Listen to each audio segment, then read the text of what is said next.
Hi guys, welcome back to LR Live, and today is Tricked Out Tuesday. Now, I'm sorry I missed it last week, but we're on a road trip going to see YRM Metals. And if you haven't seen that video, that's definitely worth a look. That was a great day out. I learnt loads, and lots of people are liking that video, so if you haven't seen it, please do check it out. We did another road trip the day after. We went to MUD UK, and you'll be seeing that on this channel towards the end of the week. But as I said before, today is Tricked Out Tuesday, so we've got just a few products here that you may not even know exist, but they are all for Land Rovers. Primarily we're looking at Defender and Discovery 1s and 2s today, so let's get straight into it and have a look.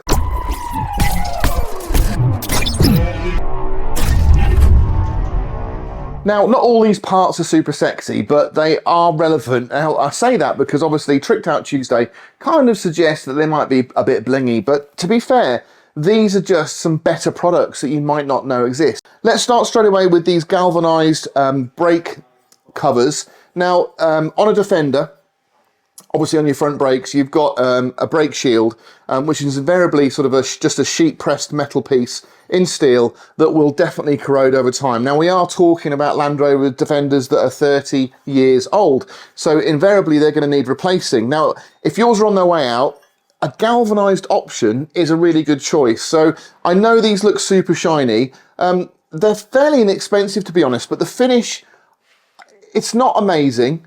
So I would just spend a little time deburring these. But I mean, at the end of the day, it's a fairly agricultural part.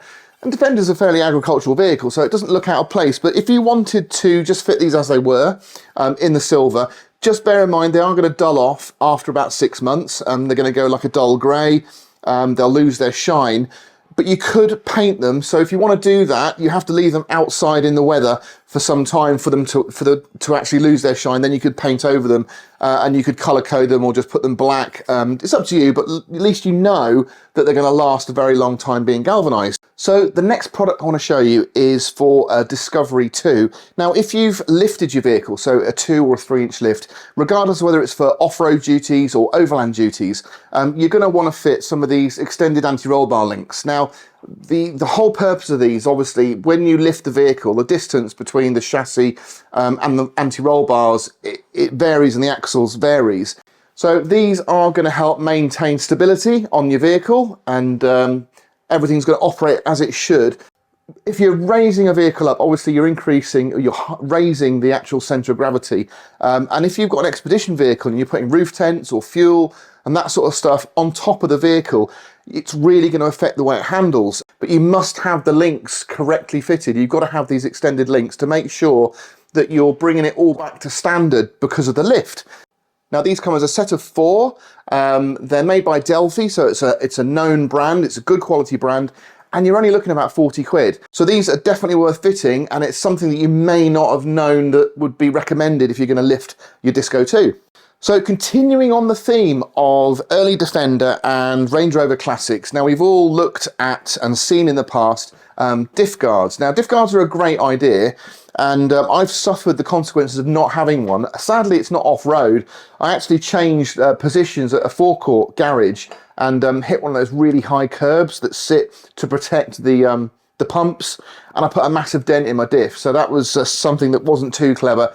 If I'd had one of these fitted, which I don't even know why it wasn't fitted, to be honest, because I normally always fit these to my Land Rovers. But this is a little bit different because in the past they've been zinc plated, which is a good look. You can get them galvanized, which again is a nice look, especially when they dull off after a few months. But this sort of black e-coat or powder coat that they've got on here is just a nice stealthy look. And to be honest, if you wanted to paint over it, it's a good base coat to actually paint something. And some people quite like to have these as a feature on their vehicle. So if you wanted to draw attention to them, you could do them in red, you can do them in white, which is going to be sort of like a military look.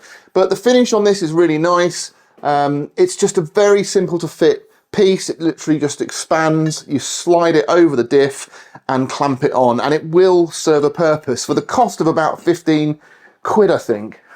This is a no-brainer. You definitely want to have these on your axles. Now, they do different ones. You can buy all sorts of upgraded types. But, you know, if you don't want to go fancy, you just want to go for something that's functional, this is a great option. Now, some of you might do your own servicing, and I'd recommend it if you haven't, because you'd find that it's actually a lot easier than you can imagine. You don't need loads of really specialist tools, and some of the tools you do need aren't that expensive. If you're servicing your wheel bearings and your hubs, then you're going to be wanting to obviously get that hub nut off. And most of the time, people use a box spanner like this one. So this is from Britpart. So it's a 52mm box spanner. That'll do your hub nuts when you're actually removing your hub assembly.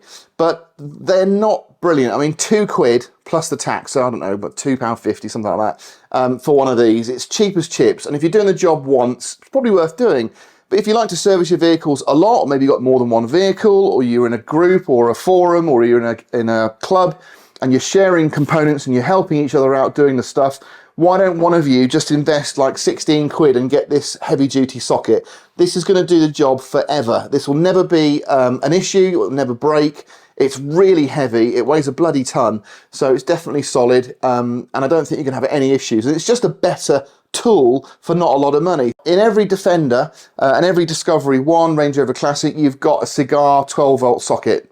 They're fairly redundant now. I mean, obviously you can buy adapters that go in that give you USB connections and everything, but why not just strip it out and replace it with a much more modern and usable item? So this is a USB-C and USB-A adapter socket. So it literally just simply replaces your existing socket. So it's the same size. It's got the same connector. It's literally just plug and play. So you just unplug the existing one, which has probably got a yellow connector if I remember rightly.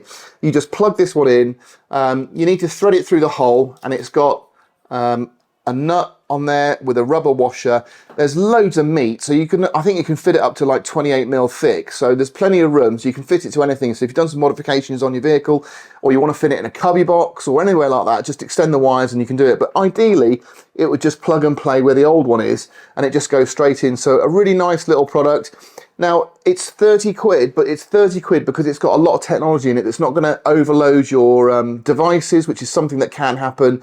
It's approved, it's CE approved, so it's not a cheap Chinese knockoff part that you're going to buy from Amazon for like 6 quid. It's a proper bit of kit that will protect you and your vehicle and your accessories, and it'll do the job properly. So yeah, definitely worth having one of those. My favourite product in today's Tricked Out Tuesday is this gas strut assisted kit for a Land Rover Defender rear door. Now, if you've got nothing on your rear door, it's just simply a rear door, you're not going to need one of these. But for everybody else who's got a spare wheel on the back, definitely this is a bit of kit you want.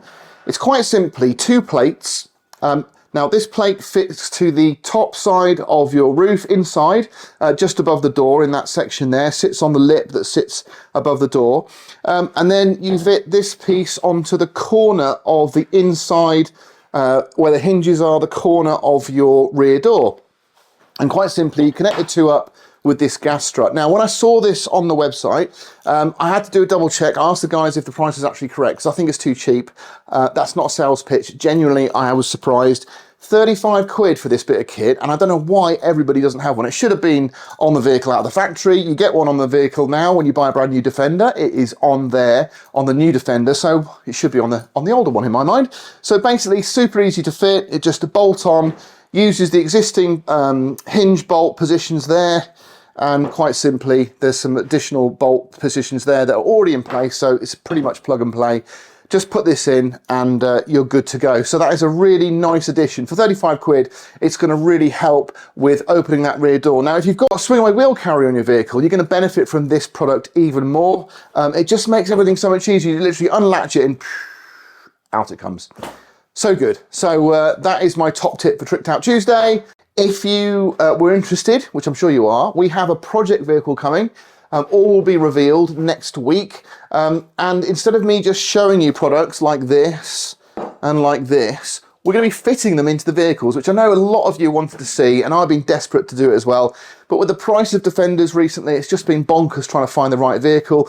Luckily, a friend of mine reached out and said they had a Defender that they could let us have at the right price.